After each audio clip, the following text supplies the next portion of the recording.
Like a lot of us, every Halloween I'm reminded of the Disney classic movie Hocus Pocus. And honestly, I never watched this movie. I saw it in bits and pieces on TV when I was a kid, and I liked it well enough and always put it on my I'll watch it someday list, and then pretty much forgot all about it. This year I ended up watching it at a movie night, and my god, it's great. It's cute and fun and charming, it's got great jokes and a truly funny main cast. And the visuals with the fun hand-drawn 2D spell animations and great physical puppets and props and sets are all stellar. It's a truly wonderful experience, a quintessential Halloween movie and a great way to commemorate the spooky season.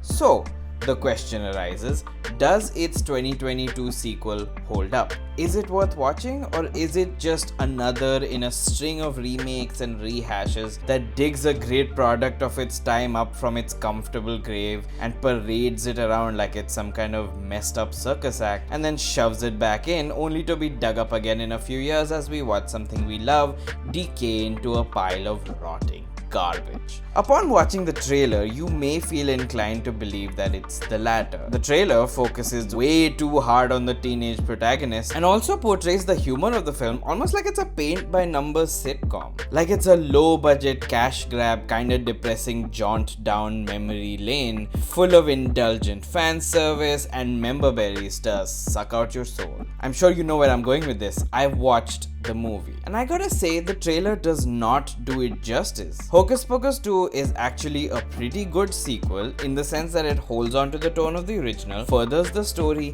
deepens the characters, and updates the visuals in a way that still feels consistent with the original movie, but just a little zhuzhed up for a new crop of filmgoers. It's a good watch both for fans of the original and new young audiences. The original cast of adults, including Bette Midler, Sarah Jessica Parker, Kathy Najimy, and Doug Jones, all return to reprise their roles as the Sanderson sisters and Billy Butcherson respectively, and I gotta say, it's like they didn't miss a beat. Sarah Jessica Parker occasionally falters and isn't able to exactly replicate the cutesy charm of her original performance as Sarah Sanderson, but this is me totally nitpicking. As a whole, all three ladies absolutely carry the movie on their shoulders, much like they did the last one.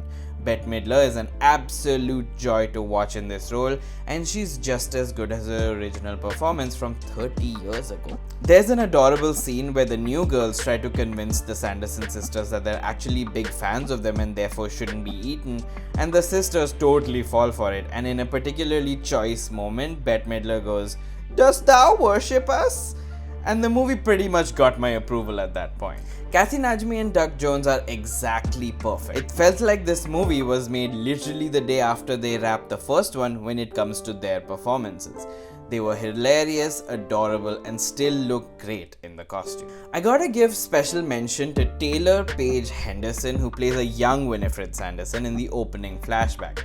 She is adorable and does a great job in embodying the kind of crazy, over-the-top but almost choreographed stage performer persona of Bette Midler in a way that was really charming to watch. Of course, the fake teeth do a lot of heavy lifting, but she's done a great job of making us believe that she's the same character as the one played by Midler. While a lot of child actors don't give us that kind of performance, it also comes down to the directors to make sure that they have similar mannerisms and feel like the same characters. So this aspect of the movie is a real triumph in my opinion. Speaking of the opening flashback, with the trailer and the way this movie opened, I was afraid they would do a weird reversal on the trio from the first movie and make them protagonists instead of lovable antagonists. And don't get me wrong, I'm fully aware that fear of witches and the occult and accusing women of witchcraft at that time is completely born from deep misogyny, lack of understanding, and religious extremism. And obviously I don't support that. But this is definitely not the movie to take that stand. This movie is assuming that witches are real and that these particular witches are undoubtedly evil,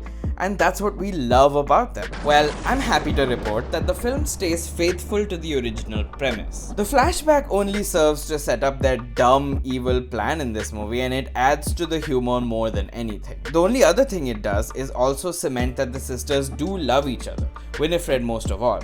Even though she is selfish and can be bossy, her love for them is above all her defining trait, and it has proper plot significance, and it's just really nice overall, so I loved it. The newer cast are all doing a pretty decent job. Considering the teens in the first movie weren't breaking any new ground either, I'm not going to be too harsh on them. Whitney Peak, who leads the cast as Becca, is actually pretty good and can hold her own. Her two friends aren't too bad, except that Belissa Escobedo feels like she's doing a lot of what I call Disney Channel acting, that kind of performance that you'd see in shows like Hannah Montana, where the characters kind of stick to one tone and just rapid fire hurl dialogues at each other. Granted, her character is incredibly one note, she gave me quite the same feeling in DC's Blue Beetle, where she played a painfully similar character. Blue Beetle was pretty good, by the way, nothing new or groundbreaking, but inoffensive and fun. Similarly, their performances are nothing new, but nothing that would ruin the movie. Also, Hannah Waddingham has a cameo and she looks absolutely gorgeous. Make a spin-off about her as a witch, please. Overall, despite my earlier reservations, Hocus Pocus 2 is a good installment in the series. It's light and fun, it keeps the lovable villainy of the original, but if there is a future movie in this series, it should really feature the three new young characters. They really shouldn't dig these Sanderson sisters out of their graves again, and please let these poor souls get their well-deserved rest.